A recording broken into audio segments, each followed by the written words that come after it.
tiktropa, ele-level up pa natin ang kulitan. Dahil ang mga tiktropa nating Marites, may na-t-shirt na namang issue online. Kumapit na kayo dahil... Heto na nga! Halika guys, magsiupo muna tayo. Exciting itong eto na nga natin ngayon. Very Oo interesting. Kasama natin ngayon si Rocco, na bida sa Cinemalaya film na Tirik. Ang kwentuhan sasamahan natin ng aktingan. Pakinggan natin ang kwento ng ating letter sender at akalain mo yun, Marites ang tunay na pangalan niya. Yes, mga tiktropa. Marites ang pangalan ko. Pero, hindi ako yung tiktropa niyong laging nakakatisod ng issue, ha? Ako kasi yung Marites na laging stressed. Oo. Uy. Pero, hindi naman to araw-araw. Kasi there was a time na laging sunny and bright ang buhay ko. At dahil yon sa aking long-time partner na si Rigor. Yes, 5 years na kaming magjowa. Pero kapag kasama ko siya, feeling ko, teenager pa rin ako. Babe, ang tagal-tagal mo bukan dito, no time TV. Buksan natin. Oh, sige. Babe, may tanong ako sa'yo. Ano tanong mo? Love mo ba ako? Oo naman. Super. 1 million times pa nga eh. Paano pag naging ko, warm? Love mo? Oh, yes, warm. Love mo pa rin ba ako? Eh, bakit naman worm? Bakit yun talaga? Ba't ka magiging worm? Eh, paano kung naging ko, kalapate, tapos kinain ako ng eagle? Love mo pa rin ako? Abulin mo yung eagle? Eh, wala na akong magagawa. Tinangay na. Hindi kasi yun yung point. Oh, Ang ano? tanong dito, kung love mo pa rin ba ako? Ito naman, ang kulit. Siyempre, love pa rin. Ito nga di ba? Naalala mo yung tropa ko si Jason? Hindi. Binentahan niya kasi ako ng insurance. Tapos, doon sa beneficiary, ikaw ang nilagay ko. Kasi sigurado ako na ikaw makakasama ko na tumanda habang buhay. Ganon kita kamahal. Ano naman? Sige na. Sweet. Guess what? Mga tiktropa, hindi totoo. Well, to be fair, totoong may insurance naman talaga at pinakasalan naman niya talaga ako. Pero 5 years later, nagkahiwalay din kami dahil mas pinili niyang sumama sa office mate niya. Aray! Sobrang sakit. Sana nga naging uod na lang ako. Pero eto na ang mas nakakaloka.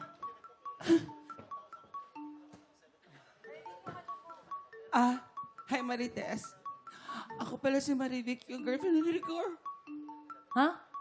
Sino ka dito ka? Nagkaka-stiff-neck ako sa'yo eh. Hindi ako pwedeng umupo kasi buntis ako eh. Buntis ka. Oo. Kala ko may kabag ka lang. Anong ginagawa mo dito? Hello? Anyway, 3 taon na kaming wala ni Rigor. Oo, kung nandito ka to make sure na hindi ko siya aagawin sa'yo, huwag ka mag-alala. Hindi. Sandali. Gusto ko lang sabihin sir, wala na si Rigor. Ha? Wala na si Rigor. Adi okay. Condolences sa'yo. Nandito ka ba para humingin abuloy? Sorry, warm ako ngayon. Hindi. Nandito ako para humingi ng favor sa'yo. Anong favor?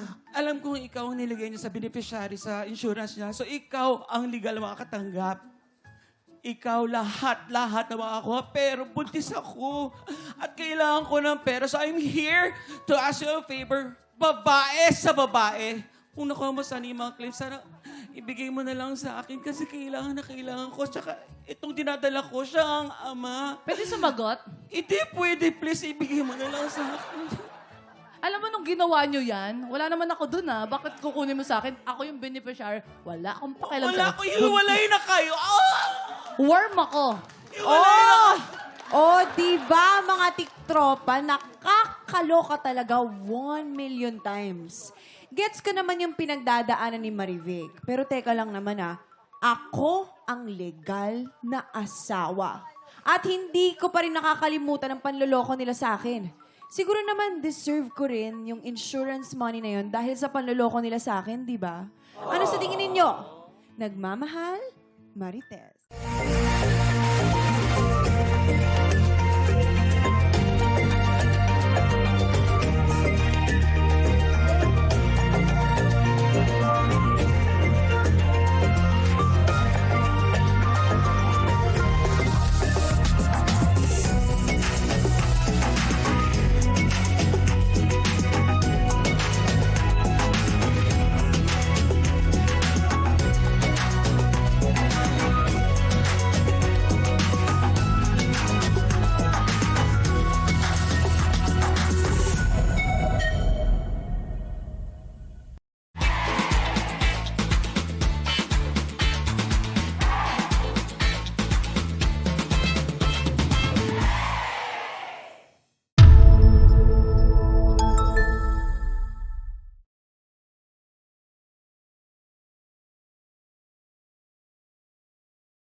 TikTropa, pinanood mo hanggang sa dulo itong video na to? Very good ka! For more happy time, watch more TikTok Clock videos on our official social media pages and subscribe to GMA Network official YouTube channel.